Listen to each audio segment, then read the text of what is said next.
What's up YouTube, Capitalg here. The Yu-Gi-Oh community is so toxic and shitty.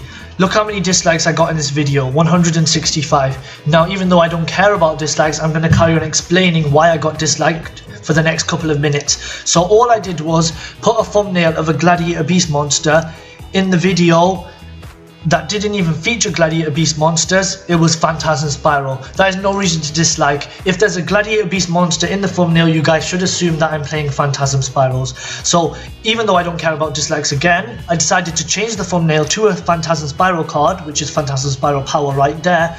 But you guys still haven't taken away your dislikes, so please take away your dislikes even though I don't care about them.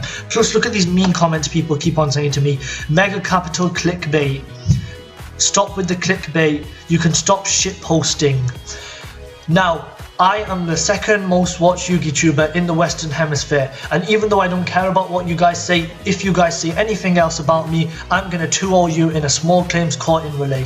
So, with my rant over, let's get back to my shitty content. So for our shitty YGO Pro replays, as you can see, I finally figured out how to change my background, because changing background is a skill you need when you're Yu-Gi-tubing, so you can see that. So let's size up the decks here.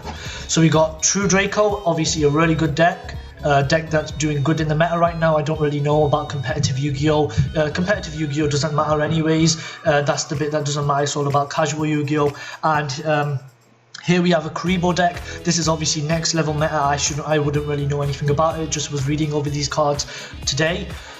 So with the Kuriboh deck, he's playing cards like Multiply, Flute of Summoning Kuriboh, Transcendent Wings. You definitely can't see this yourself. I like explaining stuff and like hearing the sound of my own voice. So let's roll the replay. Wait, we didn't pause. Wait, we have to pause it. So Flute of Summoning Kuriboh, this is why Kuriboh deck is so good. It's basically Stratos that lets you search or special summon Kuribohs. And it's a spell card, so you don't even need to waste your normal summon, and it's a quick play, so you can do it in your opponent's turn. So this is why Kuribohs are going to be really strong, because they have basically a one card that can get them to a Kuriboh, which is even better than Zodiac Barrage. And now talking about Zodiacs, look, so Zodiacs have a combo where one card can lead to 3 cards. Kuriboh have a combo where 2 cards can lead to 5 cards that are much better than the cards Zodiac end up with.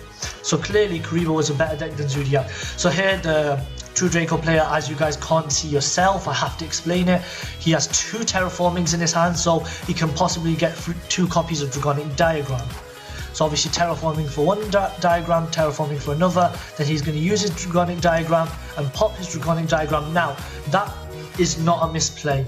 Even though the True Draco player may make some misplays, that doesn't change the fact, because most True Draco players misplay anyways, so it is a clear representation of what the matchup between Kuriboh and True Draco would end up like. So obviously duality, you don't want Super Rejuvenation, you don't want Card of Demise, you want Solemn Strike against the Kuriboh deck. So Cosmic Cyclone, your own Super Rejuvenation type card, because who needs it? It's banned, there's no point of using it anyways. So here we go, Apocalypse is literally the card that is going to out this deck. It's the best card against this Kuriboh matchup, so he's going to use Apocalypse to pop return and half all the Kuriboh's power. And then one of the Kuribohs gets destroyed. Obviously the middle one gets destroyed because that's the strongest. So all the Kuribohs attack directly. Look, this deck has so much advantage right now, so let's include the top deck as well. So this guy has 4 cards, so a Strike, which is kind of dead, because against a Kuriboh deck it's not going to do much. A Dragonic Diagram, Apocalypse, Dynamite Knight, and then this guy has 4 tokens and 4 cards in hand. So he has 8 and he has 4, he has double the amount of advantage. So now he's going to summon his Dynamite Knight, Apocalypse is going to pop the Kuriboh token, now he's going to use Dragonic Diagram to get his other copy of Apocalypse, because that's how you out this deck. So Sphere Kuriboh, obviously he can't use Apocalypse yet, but he's going to save it for later, because that's how True Draco matchup works against Kuriboh matchup. I just realised we haven't paused the video enough, so just for extra measures we're just going to keep on pausing. Pause, main phase 1, just pause that. When it goes to battle phase we'll pause it as well. Oh yeah, this guy doesn't even need a battle phase, so we'll just pause it a lot in the end phase. Pausing and pausing and pausing and pausing. Our Kuribohs are attacking directly. See, look at these life points, they're just slowly going down. This deck is clearly much better than True Draco. Should test this out for Link format. Kind of deck I can afford, to be honest. So now this is the good play. So he's going to use Disciples to shuffle back his 3 copies of Apocalypse, because that's the card you need against the matchup. Then he gets a Diagram, so that he can get Apocalypse back. So these Kuribohs can go down to 75 attack point. So now look, same thing with card advantage. This guy has 1, 2, 3, 4, sorry I find it a bit hard to count, 6, 7, 8 cards versus 5 cards. So he's got a +3 basically on him. So obviously Kribo's just going to attack directly, can't take that 300 damage, so he's going to pop his heritage and then pop his diagram because he can't afford diagrams anyway, so he might as well destroy them. Still we're just going to have to pause it again, and I'm just going to carry on going off on tangent. See, he's so far he's played Sphere Kribo, Multiply Kribo, Flute Summoning Kribo. Even though the information in the graveyard is pretty much useless, I still need to explain it because I like talking. So now you can see his top deck Masterpiece, the True Draco Slaying King. Now I know what you guys are thinking, how is a Kribo deck going to get rid of Masterpiece when it's immune to spells and traps? Don't worry. So now this is the pro play. So he uses his Apocalypse to pop his own Masterpiece, his Disciples to pop his Strike, and now he's going to use Masterpiece to pop his back row and try to strike his Masterpiece. But in the end nothing happens because Masterpiece is immune.